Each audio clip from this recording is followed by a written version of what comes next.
আমি সমবায় কোঅপারেটিভে তো আমি দেখছি যে আসলে আমরা তার আগেই আমরা একটা মধ্যমায়ের দেশে পরিণত হব। আজকে আমাদের এই সরকারের অ্যাচিভমেন্টটা হচ্ছে আমরা কিন্তু আজকে কমনওয়েলথ আমরা কিন্তু জয় করেছি। কমনওয়েলথ যেটা পার্লামেন্ট অ্যাসোসিয়েশন আছে তার নির্বাহী প্রেসিডেন্ট কিন্তু আমাদের স্পিকার। যে যাই বলুক যে নির্বাচন হয়নি, 5ই জানুয়ারিতে কোনো নির্বাচন হয়নি, একটা নির্বাচন খেলা করে তারা হয়েছে, কিন্তু তাদেরকে আজকে কমনওয়েলথ কিন্তু আমাদের স্বীকৃতি দিয়েছে আমাদের স্পিকারকে, এবং তিনি কিন্তু এখন সারা কমনওয়েলথের যতগুলো দেশ আছে সমস্ত দেশেরই কিন্তু নির্বাহী কমিটির উনি কিন্তু কার্যকরী সভাপতি।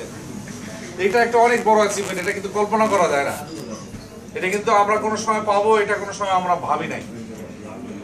আমরা আইপিইউ আমি গিয়েছিলাম অনেকবার, আইপিইউ ইন্টার পার্লামেন্টারি ইউনিয়ন, সারা পৃথিবীর যত এখানে সংসদ সদস্য আছে তাদের তীর্থস্থান বলতে গেলে প্রত্যেক বছরই একবার করে ওখানে অনুষ্ঠান হয়। আমি এর আগে 2001 থেকে 2006 পর্যন্ত আমি এমপি ছিলাম, আমি সে সময় 2বার গিয়েছিলাম ওখানে। তো একটা অদ্ভুত মিলন মেলা, সেটিতে কিন্তু আজকে আমাদের সাবির হোসেন চৌধুরী তিনি কিন্তু সেখানকার প্রেসিডেন্ট।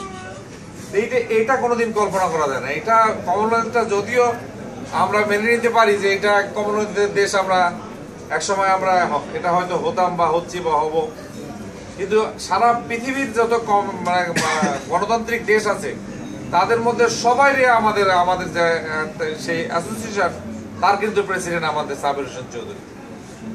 সুতরাং আরো অনেক জিম্বাবুই বলে ক্রিকেট আবার হারতেও পারি আমরা কারোর সঙ্গে, এটা কোনো